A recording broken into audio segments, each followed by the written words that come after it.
Bharat eight 7 में सबसे पहले बात भारतीय पुरातत्व सर्वेक्षण की एक बड़ी उपलब्धि की। भारतीय पुरातत्व सर्वेक्षण विभाग यानी कि ASI देश भर में शोध के सिलसिले में कई उत्खनन कार्य करता रहता है। राजस्थान के डीग जिले के एक छोटे से गांव बहाज में भी ऐसी ही खुदाई की शुरुआत की गई, लेकिन इस खुदाई में जो कुछ मिला वो देश के प्रारंभिक इतिहास को बदल देने वाला साबित हो सकता है। ASI के पुरातत्व वैज्ञानिकों को खुदाई के दौरान 3500 साल पुरानी नदी के अवशेष मिले हैं। उनका दावा है ये प्राचीन सरस्वती नदी की प्रणाली हो सकती है। ये खास रिपोर्ट देखिए।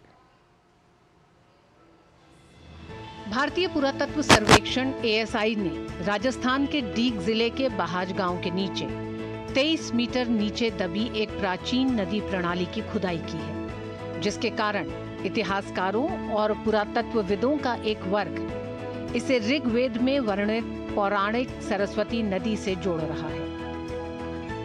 अप्रैल 2024 से इस साल मई के बीच की गई खुदाई के निष्कर्ष 3500 और 1000 ईसा पूर्व के बीच पनपी बस्तियों के साक्ष्य प्रस्तुत करते हैं। यहाँ की गई अधिकांश खोजें कुषाण, मगध और शुंग राजवंशों के समय की है। सबसे उल्लेखनीय उस नदी प्रणाली की खोज है जिसे भारतीय पुरातात्विक इतिहास में अपनी तरह की पहली खोज बताया जा रहा है। उत्खनन की अगुवाई कर रहे भारतीय पुरातत्व सर्वेक्षण के पुरातत्वविद विनय गुप्ता ने इस उत्खनन को लेकर एक अंग्रेजी दैनिक को बताया कि इस प्राचीन नदी प्रणाली ने प्रारंभिक मानव बस्तियों को पोषित किया और बहाज को बड़ी सरस्वती बेसिन संस्कृति से जोड़ा। गुप्ता ने नदी प्रणाली को एक अभूतपूर्व खोज के रूप में वर्णित किया, जो पुष्टि करता है कि प्राचीन जल प्रणालियों ने यहाँ सभ्यता का समर्थन किया था। शुंग और कुषाण पीरियड में एक बड़ी इंडस्ट्रियल एक्टिविटी को प्रदर्शित करता है कि यहीं एक रॉ मटेरियल मिलना और यहीं से हमें फिनिश प्रोडक्ट और उसका इंडस्ट्रियल डेब्रिज मिलना यह दिखाता है कि शुंग पीरियड में यहाँ शेल से प्रोडक्ट बनाने की एक काफ़ी अच्छी इंडस्ट्रियल एक्टिविटी रही होगी। ये ईंटों का जो साइज है वो अलग है, जो हमें पूरे रीजन में शुंग काल से मिलता है।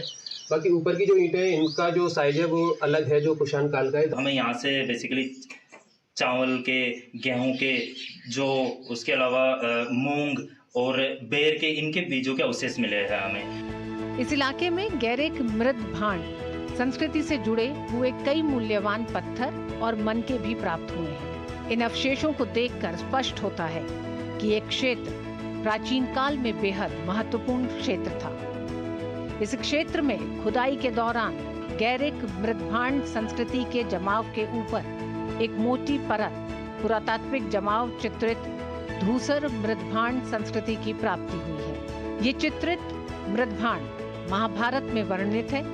ऐसे में अनेक पुरातत्वविद इसे महाभारत कालीन संस्कृति भी मानते हैं। इस क्षेत्र से ASI को एक सुव्यवस्थित नगर के अवशेष भी मिले हैं। शोधकर्ताओं को मानव निर्मित मिट्टी की ईंटों से घर बनाने के साक्ष्य भी प्राप्त हुए हैं। पुरातत्वविदों को 4 कच्ची मोहरें मिली, जिनमें से 2 पर ब्राह्मी अक्षर खुदे हुए हैं।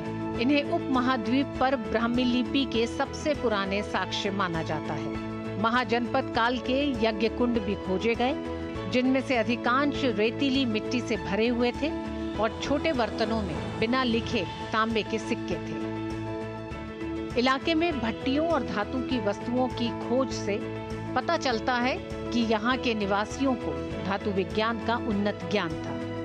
उत्खनन दल द्वारा प्राप्त आध्यात्मिक अवशेषों में 15 यज्ञ कुंड, शक्ति पूजा के लिए समर्पित मंत्र टैंक और शिव और पार्वती की टेराकोटा प्रतिमाएं शामिल हैं, जो कम से कम 1000 ईसा पूर्व की है। साथ ही चांदी और तांबे के पंचमार्क सिक्कों का मिलना इस क्षेत्र की उन्नत आर्थिक स्थिति को दर्शाते हैं। खुदाई में वर्तुलकूप और भवन स्थापत्य आदि के उन्नत प्रमाण मिलते हैं। इस क्षेत्र में शुंग कुषाण काल के दौरान एक औद्योगिक नगर होने के भी प्रमाण मिलते हैं। इनमें तेज धार वाले औजार और सुई, मनके और कंघी बनाने की कार्यशाला भी प्राप्त हुई है। इसी के साथ अनेक देवी देवताओं की पत्थर और टेराकोटा की मूर्तियां भी यहाँ से प्राप्त हुई हैं।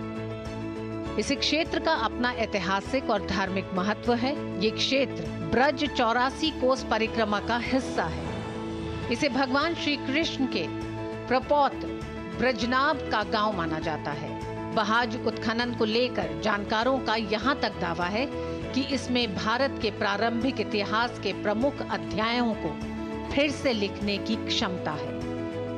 डीडी न्यूज के लिए भरतपुर डीग से आरजू शर्मा की रिपोर्ट।